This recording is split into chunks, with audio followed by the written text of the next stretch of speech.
बिस्मिल्लाहिर्रहमानिर्रहीम, अस्सलाम वालेकुम। आप देख रहे हैं programme news night with Anika Nisar और मैं हूं आपके साथ अनीका निसार। नाज़रीन, पाकिस्तानी सियासत के अंदर हलचल और ऊंच नीच तो होता ही रहता है, लेकिन आजकल ताबड़तोड़ हमले किए जा रहे हैं, ना सिर्फ लफ्जी बल्कि अब ये सोचा जा रहा है कि मुस्लिम लीग नून की तरफ से बिलखुसूस पाकिस्तान तहरीक इंसाफ की हुकूमत के खिलाफ करप्शन पेपर्स जारी किए जाएंगे। ये वही पाकिस्तान तहरीक इंसाफ है जो ये नारा लगा के आई कि हम करप्शन को और पाकिस्तान को एक दूसरे से जुदा करेंगे, लेकिन ऐसा मानना यकीनन ऑपोजिशन का नहीं है। लेकिन क्या इन करप्शन पेपर्स के अंदर सिर्फ अकेली नून लीग ही होगी, और नून लीग भी संजीदा होगी या नहीं होगी? इसलिए क्योंकि एक तरफ मुफाहमत की आवाजें आने लगी हैं, एक तरफ पार्लियामेंट में माहौल ठंडा होने लगा है, तो दूसरी तरफ करप्शन पेपर्स की सदाएं बुलंद होने लगी हैं।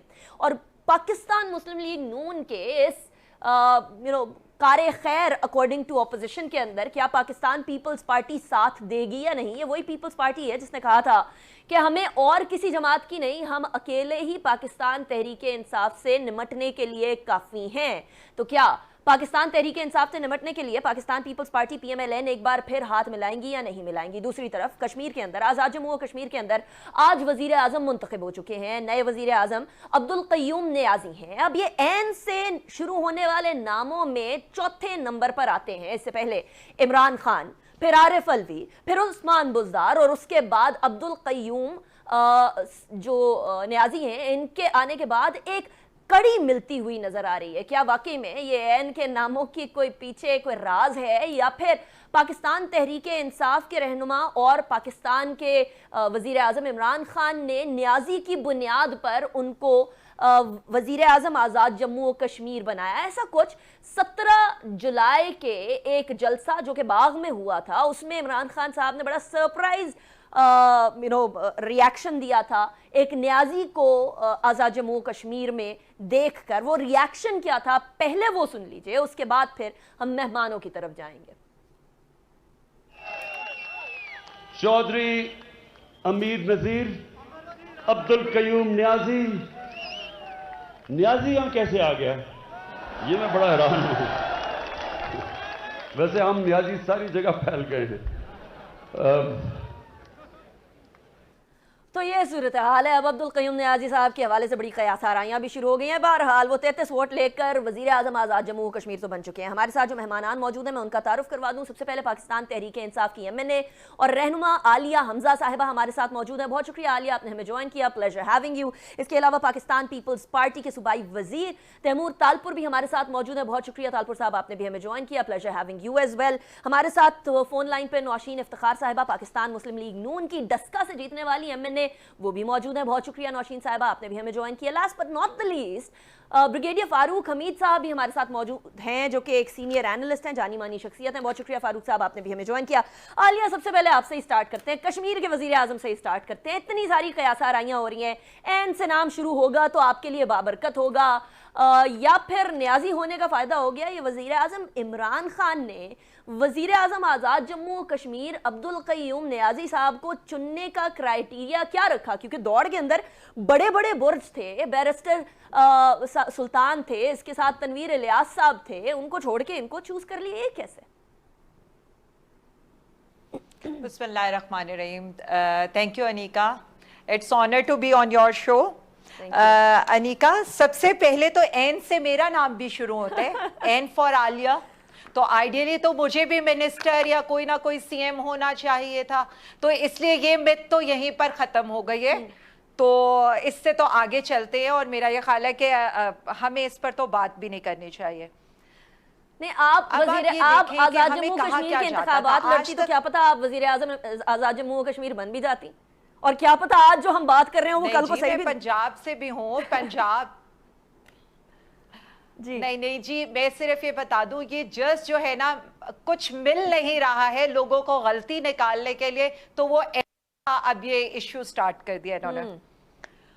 अब आज है, आपने कहा न्याजी और पख्तून, पहले हमें ये कहा गया कि रियासती निज़ाम ने पख्तूनों को महकूम कर दिया। अब ये जो है, अब मतलब ये कहा जा रहा है कि आप न्याजी आपने बना दिया। अगर हम तनवीर इलियास को बना देते तो आप कहते ATM को ले आए हैं। अगर हम बैरिस्टर साहब को बना देते कहते कि जी ये तो पहले भी XPM रह चुके हैं। अब हमने अपने वर्कर को, जो हमारे जॉइंट सेक्रेटरी थे, उन्हें एलिवेट करके प्राइम मिनिस्टर बनाया है, तब भी ये नस्ली इम्तियाज, तब भी ऐसी बातें, तो ये अच्छा नहीं लगता।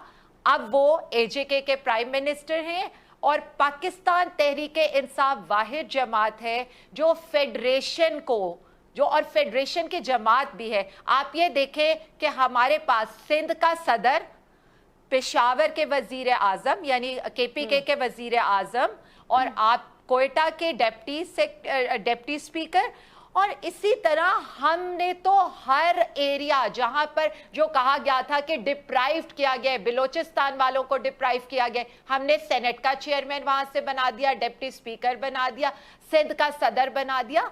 हम फेडरेशन पे यकीन रखते हैं, हम पाकिस्तान पे यकीन रखते हैं, और हमें आज फख्र महसूस हो रहा है कि पाकिस्तान तहरीके इंसाफ आज 3 सूबों में, गिलगित बल्तिस्तान में, कश्मीर में और पूरे पाकिस्तान में, एक वो पार्टी जिसने 22 साल पहले सिर्फ 1 सीट ली होगी, आज हम पूरे इलाकों में फैल चुके हैं, और प्राइम मिनिस्टर इमरान खान साहब is now Pakistan Khan. Right. अच्छा, नहीं, ये नस्ली बुनियादों के ऊपर डिस्क्रिमिनेशन या फिर लासानी बुनियादों के ऊपर डिस्क्रिमिनेशन को तो किसी तरीके से कोई भी सेन पाकिस्तानी हवा नहीं देना चाहता, और ये तो बिल्कुल भी एक्सेप्टेबल नहीं है। लेकिन अभी at this point in time लोग ये जरूर पूछ रहे हैं कि इमरान खान साहब इस बात के बड़ा मुखालिफ थे कि किसी भी तरीके से अपनी नस्ल के हवाले से भी बात की जाए या अपनी जो ज़ात है उसके हवाले से भी बात की जाए, लेकिन अब लोग सवाल कर रहे हैं कि कहीं ये वाला मामला खान साहब में भी तो नहीं इनग्रेन हो गया।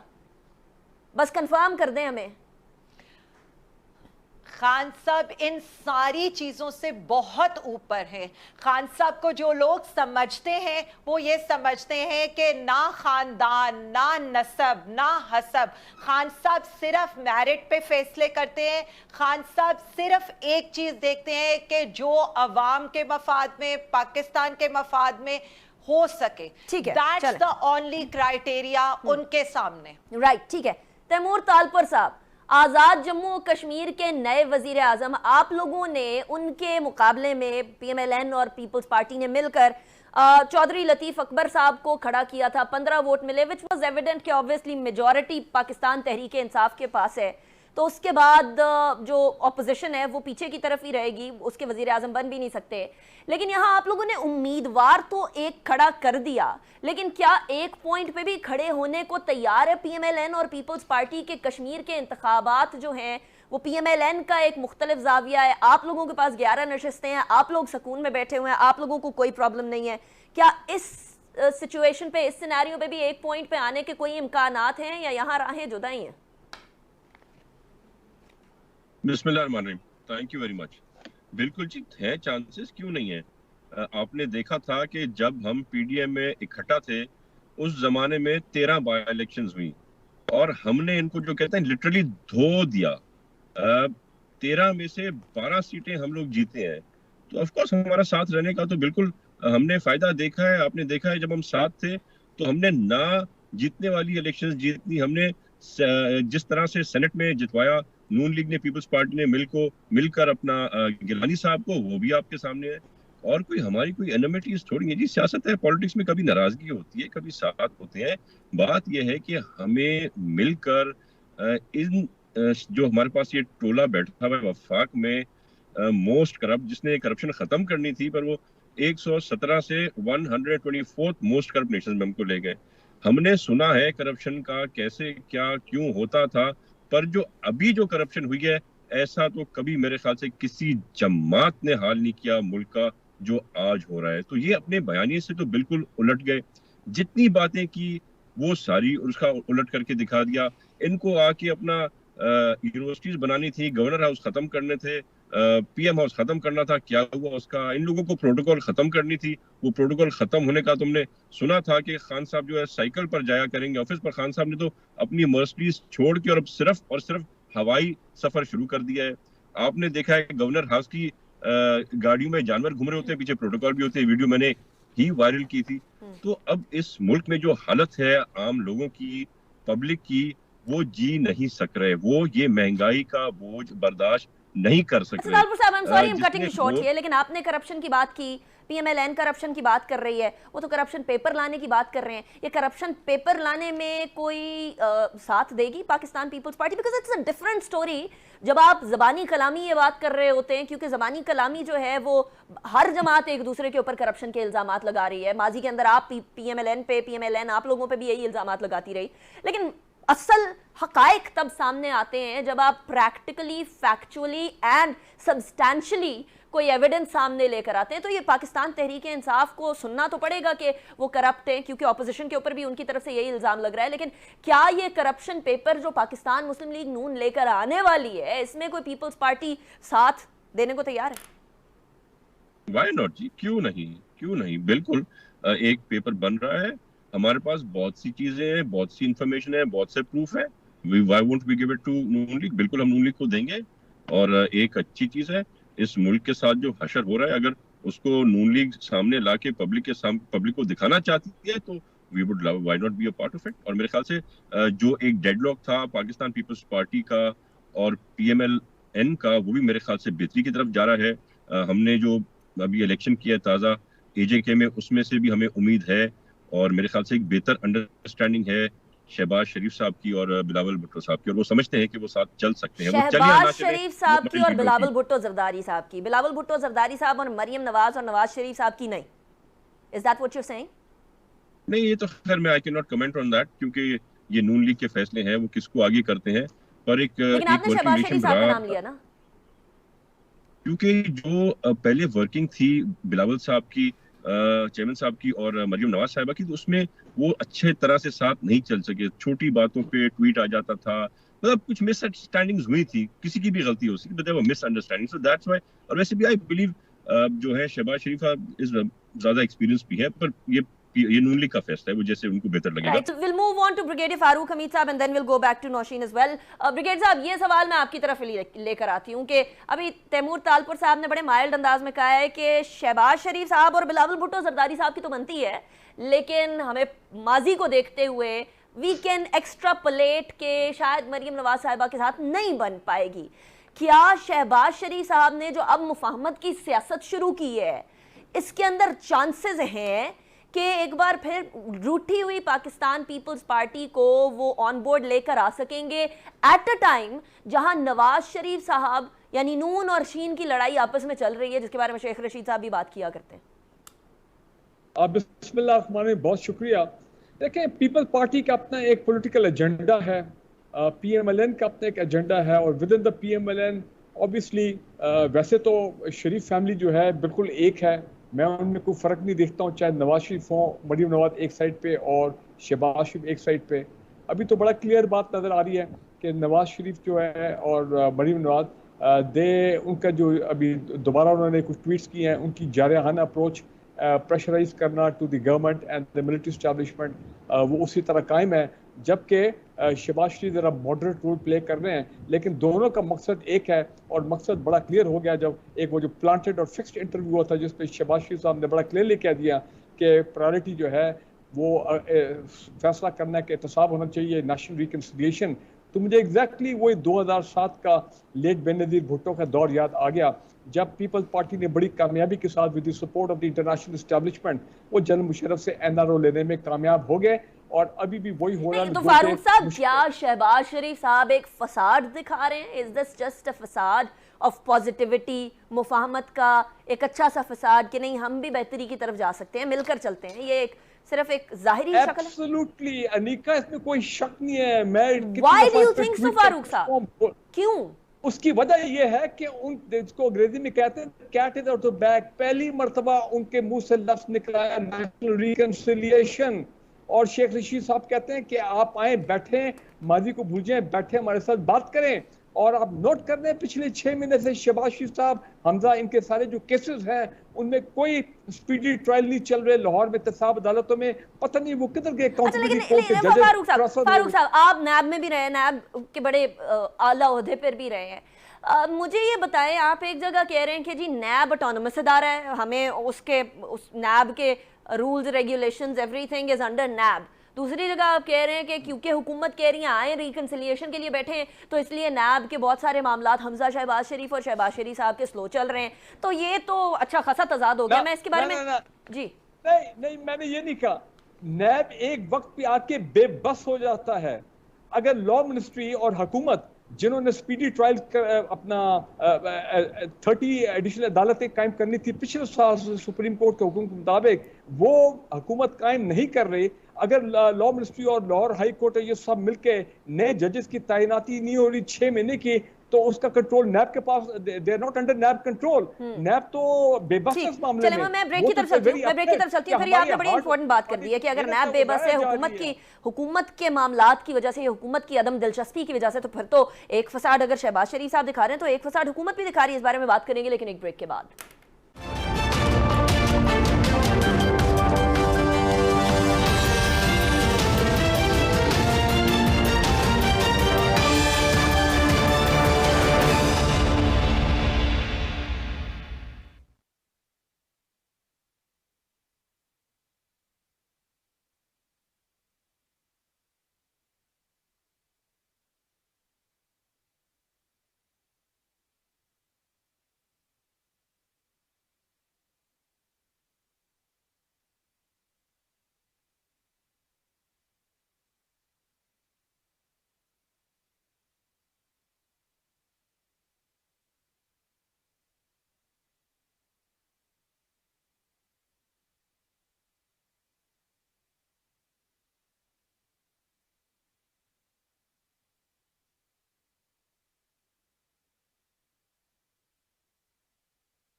वेलकम बैक आफ्टर ब्रेक पे जाने से पहले हम बात कर रहे थे कि अगर एक फसाद शहबाज शरीफ साहब का है तो दूसरा फसाद जो है वो पाकिस्तान तहरीक इंसाफ का भी है। But before coming to this point, मैं नौशीन इफ्तिखार साहबा आपकी तरफ आना चाहूंगी। थोड़ी देर पहले तैमूर तालपुर साहब ने, और अगर ये बकौल फारूक साहब जो फसाद है ये वाकई में फसाद है तो इट्स वेरी सक्सेसफुल कि पाकिस्तान पीपल्स पार्टी भी इसको मान रही है। लेकिन तैमूर तालपुर साहब ने एक ऑफर कर रही है कि बिलावल भुट्टो जरदारी साहब और शहबाज शरीफ साहब की आपस में बनती है, ये दोनों मिलकर बैठकर बात कर सकते हैं। लेकिन सबसे बड़ा सवाल ये है कि क्या विद इन PMLN लोगों को इस बात की एक्सेप्टेबिलिटी होगी कि मरीम नवाज साहिबा को करें साइड पे, शहबाज शरीफ साहब को लाएं फ्रंट पे और उनके तरीके से बात करने की कोशिश करें और मामलात को आगे लेकर जाने की कोशिश करें। जी शुक्रिया अनीका। लेकिन मैं सबसे पहले आपको बात करना चाहूंगी एजे के प्राइम मिनिस्टर जी। और मेरा ख्याल है आपने बड़ी अच्छी बात की कि सब आइन से ही आ रहे हैं और उनकी दूसरी क्वालिटी ये है कि उनको इनकम्पिटेंट होना भी बड़ा जरूरी है। तो आई गेस कि इन्होंने अपनी वो जो एक ला रहे हैं वो चीज वो कैरी भी कर रहे हैं कि इनकॉम्पिटेंट बंदा भी जो है वो वज़ीर आज़म भी बन सकता है। अच्छा, ये वाला मौका आपका मेरा नहीं है, जस्ट टू बी क्लियर। अच्छा, लेकिन ये कि अच्छी बात थी, वो मेरी मिस हो जाती वरना। अच्छा जी, दूसरी बात मैं ये करूंगी कि हम सबको PDM के थ्रू, उसके फोरम के थ्रू बैठकर अब इकट्ठे होना चाहिए, पाकिस्तान के लिए बात करनी चाहिए।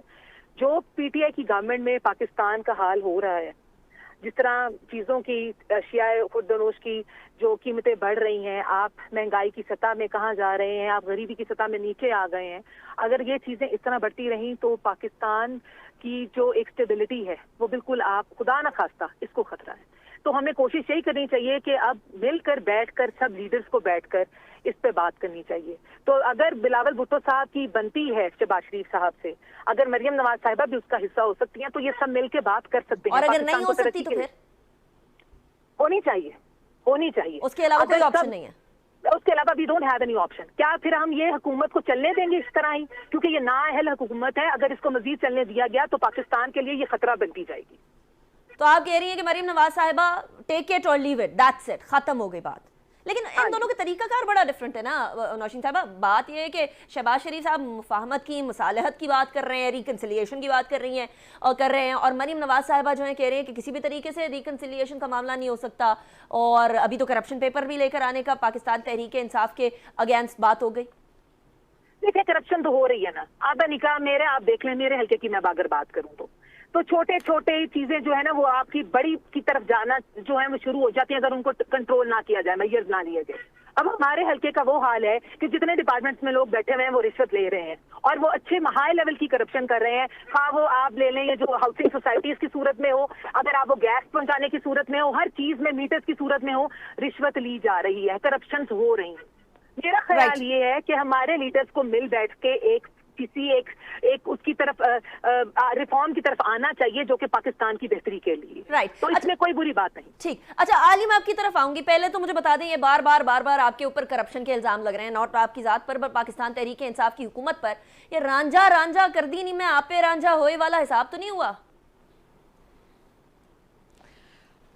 Thank you Anika. अनीका, मैंने सुन लिया सबको। मैं सिर्फ इतना बताऊंगी कि end of the story, crux of all the talks ये है कि खान साहब कल्ला ही काफी है। ये जब तक इकट्ठे नहीं होंगे ना, खैर ये इकट्ठे होके भी प्राइम मिनिस्टर का मुकाबला नहीं कर सकते।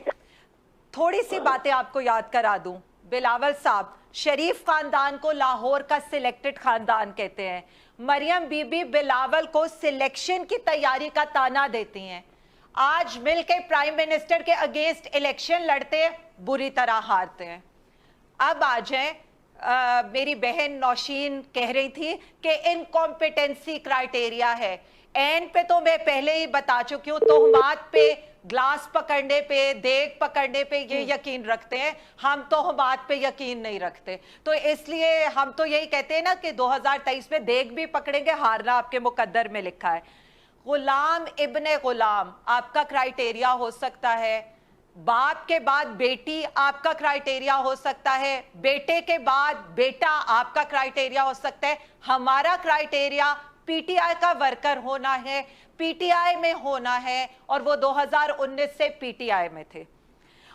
कॉम्पिटेंसी की जब बात करते हैं, अभी तो वो वजीर आजम बने हैं, उनकी कॉम्पिटेंसी का भी पता चल जाएगा और बाद में भी। फिर इन्होंने कहा कि पाकिस्तान का हाल, हम जो मर्जी, पाकिस्तान का हाल लूट के, घसूट के, नोच के चले गए आप लोग। आज आप लोग हमें ये कह रहे हैं कि पाकिस्तान का हाल हमने कर दिया।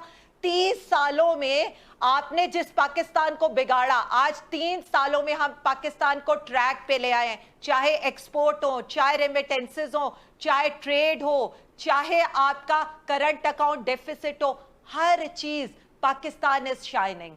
अब आजे मेरे भाई तैमूर तालपुर के ऊपर, इन्होंने कहा करप्शन की है। करप्शन क्या होती है मैं आपको बताती हूं। करप्शन होती है जी, सिंध पुलिस ने 1 करोड़ का अपने हेलीकॉप्टर में ईंधन डलवा लिया, वो भी किससे? ये जो आम गाड़ियों वाले पेट्रोल पंप से। रसीदें कहां की हैं? सीएम ऑफिस की। 1200 गोस्ट डॉक्टर्स, 75% गो स्कूल, मेरी रिपोर्ट नहीं है, अलिफ ऐलान की है। 25,000 गोस्ट टीचर, क्या है? ये करप्शन है। सेहत लूट गए, तालीम लूट गए। ट्रैक्टर का आता है वहां पर, ट्रैक्टर स्कैंडल आता है, पता है वो भी गोस्ट है। शनाख्ती कार्ड कहां से निकलते हैं? वो भी सीएम ऑफिस से जाली अकाउंट्स में निकलते हैं। अब मैं इनका आपको बताऊं क्या, मतलब अफसोस होता है। सिंध की खवातीन नाइजेरियन औरतों से भी नीचे हैं।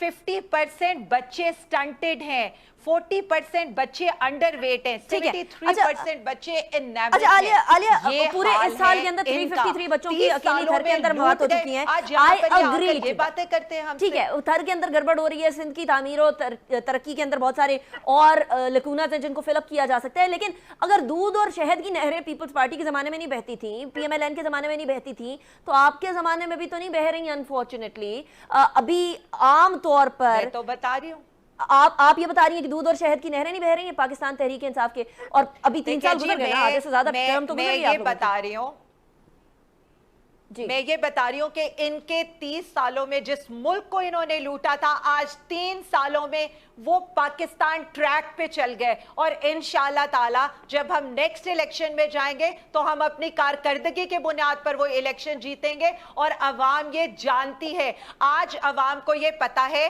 कि पूरी दुनिया में सबसे सस्ता मुल्क पाकिस्तान है। ये वो वाली कौम नहीं है जो 80s और 90s में आप लोग, जिसको आपने तालीम से, सेहत से दूर रखा था। आज सोशल मीडिया का जमाना है, आज लोग अवेयर हो गए हैं, आज लोगों को पता है कि पूरी दुनिया में क्या हो रहा है। वो इनको जानते हैं, इनको चोर लुटेरों के नाम से जानते हैं। उन्होंने इन्हें ये सारे जो सवालात हैं, अनफॉर्चुनेटली हुकूमत जाएगी तो फिर पाकिस्तान तहरीक इंसाफ के बारे में अल्लाह करे कुछ ऐसी चीज ना आए, लेकिन हुकूमत जाने के बाद बहुत सारे मामला सामने आते हैं। अभी फिलहाल मैं फारूक साहब की तरफ जाना चाहूंगी। फारूक साहब, आपके सामने हर जमात एक दूसरे को करप्शन का ताना दे रही है, हर जमात एक दूसरे के ऊपर करप्शन की चार्जशीट के साथ साथ एक लंबी लिस्ट लेकर बैठी हुई है। पाकिस्तानी अवाम एट दिस पॉइंट कंफ्यूज्ड हैं। अब ऑपोजिशन करप्ट है, हुकूमत करप्ट है, सारे ही करप्ट हैं, और अगर सारे ही करप्ट हैं तो फिर हम क्या करें? यानी this is a catch 22 type of situation. क्या करें हम फिर? देखिए, पाकिस्तानी अवाम इसलिए कंफ्यूज हैं कि जो सुप्रीम कोर्ट ने ऑर्डर किया था स्पीडी ट्रायल ये मेगा स्कैम्स में, वो उस तरह मामला नहीं चल रहे हैं। समहाउ दीस टॉप मेगा स्कैमर जो हैं, ये हमारे जो जुडिशियल सिस्टम में जो लूप होल्स हैं उनका फायदा उठाया है, और उन्होंने केसेस अपने केसेस जो हैं कितने साल आप देखिए वो ड्रैग कर रहे हैं, उसको डिले कर रहे हैं, और उनके फैसले नहीं हो रहे। अगर उन लोगों का फैसला हो जाए, कन्विक्शन हो जाए, या उनका बेशक वो बरी हो जाए मेरिट के ऊपर, तो आवाम को बड़ा उस मामले में क्लैरिटी आ जाएगी। मैं यहाँ ये कहना चाहता हूँ कि पीपल्स पार्टी के कोई leader, I have lot of respect for Taimur Talpur, Peoples Party के किसी लीडर के मुंह से एंटी करप्शन की बात और ये वो समहाउ द अदर वो सूट नहीं करती उनको। मैं वेलकम करूंगा अगर पीएमएलएन और पीपल्स पार्टी मिलके अगर मौजूदा गवर्नमेंट का कोई करप्शन का व्हाइट पेपर लेके आते हैं, जिस तरह माजी में बड़े व्हाइट पेपर आए हैं एविडेंस के साथ, तो ठीक है, अच्छी बात है, लेके सामने हमें भी पता लगना चाहिए। लेकिन बेहतर ये होगा कि अगर उनके पास एविडेंस है तो जाए नैब में, जाए कोर्ट ऑफ लॉ में। वो कहते हैं नैब के अंदर हमारी सुनी नहीं जाती है फारूक साहब, नैब के तरफ जाएंगे, हम लोगों की सुनी नहीं जाती, उधर हुकूमती अरकान के ऊपर हम लोग केस बनाने की कोशिश करते हैं, कोई सुनता नहीं है।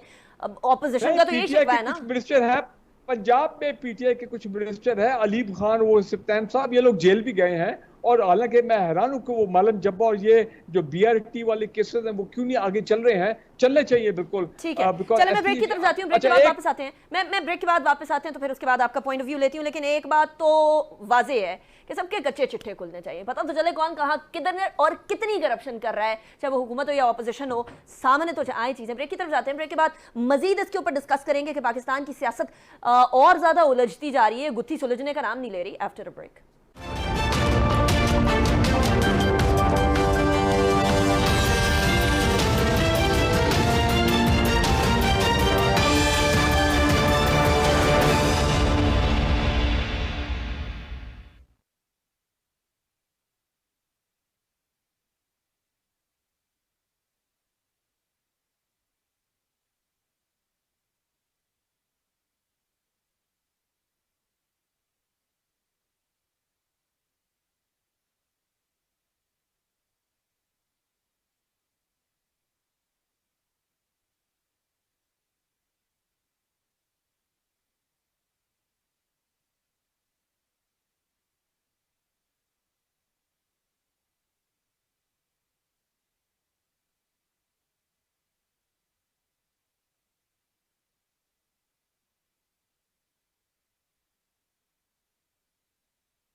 वेलकम बैक आफ्टर ब्रेक पे जाने से पहले फारूक साहब ने एक बड़ी इंटरेस्टिंग बात कही कि एक तो करे ना काम, सारी ऑपोजिशन काम करे, हुकूमत अगर कोई करप्शन कर रही है तो सामने लेकर आए, और अगर नहीं कर रही है तो फिर इस तरीके से इल्जामात ना लगाए। लेकिन एक और बात जो की है वो भी बड़ी इंटरेस्टिंग है। तैमूर तालपुर साहब, फारूक साहब कह रहे हैं कि अच्छा नहीं लगता पीपल्स पार्टी के मुंह से जो है वो एंटी करप्शन की बातें करना।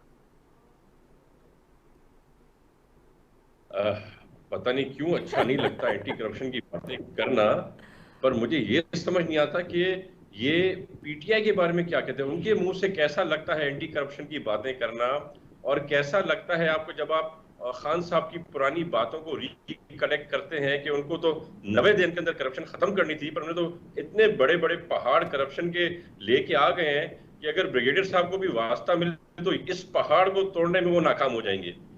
ये आप जरा कंपेयर करें ना, पुराने फिगर्स देखें, आज के फिगर्स देखें। हमारे तो चले, बाकी तो मैं कहता हूँ मिनिस्टर्स करप्ट होंगे, खान साहब खुद कहते हैं कि बड़े सीधे हैं, करप्ट नहीं है।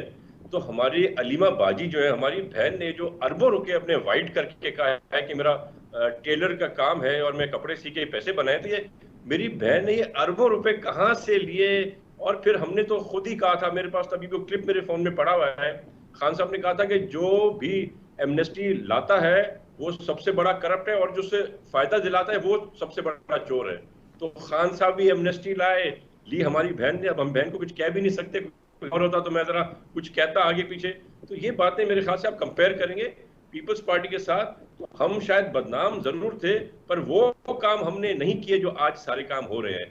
तो अच्छा, आज काम क्या हो रहे हैं? चले लेट्स काउंट कि आज काम क्या हो रहे हैं। आप भी फरमा रहे हैं, नौशीन साहिबा भी कह रही है करप्शन की भरमार है पाकिस्तान तहरीक इंसाफ के जमाने में। वो क्लियरली कह रहे हैं कि हम तो करप्शन के खिलाफ खड़े हुए हैं, हमने तो जिहाद की है उसके खिलाफ। आज वो मरियम साहिबा भी कह रही है नहीं जिहाद नहीं करते इमरान खान साहब, वो जुल्म करते हैं। हालांकि खान साहब कहते हैं कि मैं उठते ही सबसे पहले जिहाद के पॉइंट ऑफ व्यू से उठता हूं कि पाकिस्तान को किस तरीके से सीधा करें। जरा लिस्ट तो गिनवा दें कि आपको कौन कौन सी करप्शन नजर आ रही है आज पाकिस्तान तहरीक इंसाफ के जमाने में, एक्सेप्ट फॉर द फ्यू जो के सामने आई हैं। बड़े बड़े किस्म की करप्शन होती हैं, खाली मैल प्रैक्टिस नहीं होता। तो मैं आपको कौन से आप बताएं कौन सी करप्शन की बात, मॉरल करप्शन की बात बताऊं आपको, या मैं आपको फिलहाल मॉनेटरी करप्शन की बात कराऊं? जहां से आप कहें वहां से शुरू। मॉनेटरी से स्टार्ट करते हैं, बाकी सब छोड़ देते हैं ना जी। मॉनेटरी से शुरू करते हैं। मॉनेटरी से चले, मॉनेटरी से शुरू करते हैं। खान साहब ने अपने जो है स्पेशल असिस्टेंट फॉर इंफॉर्मेशन को हटाया था और बड़ा ओपनली कहा था कि भाई she is corrupt to the core, so I will not adjust her. और उन्होंने आके ओपनली कहा था कि जी बिल्कुल मैं क्योंकि पैसे ऊपर नहीं देती इसलिए मुझे खान साहब ने हटा दिया। फिर उस दौरान वो पीपल्स पार्टी में भी ज्वाइन करना चाहिए, बिलावल साहब उनसे नहीं मिले, वो मिलना नहीं चाहते थे, वो नहीं लाना चाहते थे पार्टी में। उन्हीं को फिर आपने लेकर पंजाब में स्पेशल असिस्टेंट बना दिया और वही इंफॉर्मेशन दे दिया। तो अब मेरे ख्याल से उसने डेफिनेटली जो बात की थी पहले सच्ची की थी कि मैं पैसे ऊपर देती नहीं, तो अब उसने ऊपर पैसे देने शुरू किए तो वो एडजस्ट हो गई। फिर आप बीआरटी का हाल देख लें, बीआरटी कितने में होना था और कितने में हुआ और आज उसके हाल क्या हैं। अच्छा, आपने फिरदौस आशिक अवान साहिबा की बात की है तो वहाँ नौशीन साहिबा की तरफ ही चलती हूँ। सियालकोट से वो जीती हैं नौशीन साहिबा। फिरदौस आशिक अवान साहिबा करप्शन या तो कर नहीं रही थी या कर रही थी पाकिस्तान तहरीक इंसाफ के ज़माने में। This has been discussed earlier as well. आपके तो हल्के से या आपके तो इलाके से वो बिलोंग करती हैं और पंजाब हुकूमत के अंदर बड़ी वो अभी सरगर्म भी हैं। वहाँ हल्के के अंदर लोगों ने आपको वोट दिया, उसके बाद फिर अभी कश्मीर के इंतखाबात के अंदर आप लोगों को वोट नहीं दिया। क्या इसका मतलब ये नहीं है कि अब पीपल्स पाकिस्तान तहरीक इंसाफ का जो है पलड़ा आपके इलाके के अंदर भी भारी होता जा रहा है Aahista Aahista for some reason? नहीं जी, बिल्कुल ऐसी कोई बात नहीं है। मैं बिल्कुल इसे इत्तेफाक नहीं करती हूँ। पीएमएलएन का जो एक अपनी रिप्यूट है, अपना एक वोट बैंक है, वो बिल्कुल स्टेबल है। जो इन्होंने किया है PP38 के इलेक्शन में वो बड़ा वेरी क्लियर है, दैट इज वेरी क्लियर। उन्होंने 90 करोड़ रुपए का फंड जो सीएम ऑफिस से आया बगैर टेंडर के, वहां पे दिन रात काम किए गए, हर यूसी में करोड़ों रुपए का काम किया गया, रातों रात सड़कें बनाई गई, लोगों को जो है वो पैसे भी दिए गए और कामों के लालच भी दिए गए। तो ये सब जो है ये कोई जो कहते हैं गायब से नहीं हो गया। पैसा आया, पैसा इन्वेस्ट हुआ, वहां पे सड़कें बनी हैं, वहां पे बहुत ज्यादा डेवलपमेंट काम किए गए हैं। तो ये काम मिलजुल के किए इन्होंने, ये कोई अकेले बंदे के बस की बात नहीं थी। और फिरदौस आपा जो है वो बहुत एक्टिव है उस सियासी उस हल्का में, तो उनको तरीका है। मैंने उस दिन भी इन्होंने मेरी एक बात को बड़ा मैनिपुलेट किया गया कि जी मैंने को, तो वो मुबारक मैंने उनको इसलिए नहीं दी कि वो इलेक्शन जीते, वो मुबारक इसलिए दी गई कि जो वो एक गेम वो एक उन्होंने अच्छी प्ले की इस दफा सारे मॉनेटरी फंड्स यूज करके और स्टेट का पैसा। आप मुबारकबाद में भी मिलावट कर रही हैं नौशीन साहिबा, ये तो ना इंसाफी होगी। मुबारकबाद दी है तो सीधी सीधी मुबारकबाद दे देना। तरीके इंसाफ में कौन सी अच्छी इंसाफ की बात है जो कि मैं मुबारक से भी ना इंसाफी ना करूं, चलता है इनके लिए, सब चलता है। देखिए ना, आप करप्शन तो शुरू करते हैं कि सबसे अच्छा तगड़ा पैसे वाला ये बंदा लेकर आते हैं ढूंढ के, जो कि फिर छोटे से लेके ऊपर तक के जो है इनको पैसे दिए जाते हैं वो टिकट हासिल करने के लिए। तो करप्शन के जो है वो बहुत डिफरेंट हुए। चले, आई हैव 30 सेकंड्स में मैं आलिया का रिप्लाई इस पे चाहूंगी। आलिया साहिबा, अब ये सारी चीजें सुन ली, I will not even raise any question, आप खुद ही जवाब दे दें। अनिका, मैं सिर्फ इतना कहूंगी कि ये व्हाइट पेपर लेकर आए, हम इनको वेलकम करते हैं। एहतसाब पे हमारी जीरो टॉलरेंस है। बात सिर्फ इतनी सी है कि इनका स्टैंडर्ड क्या है, हमारा स्टैंडर्ड क्या है।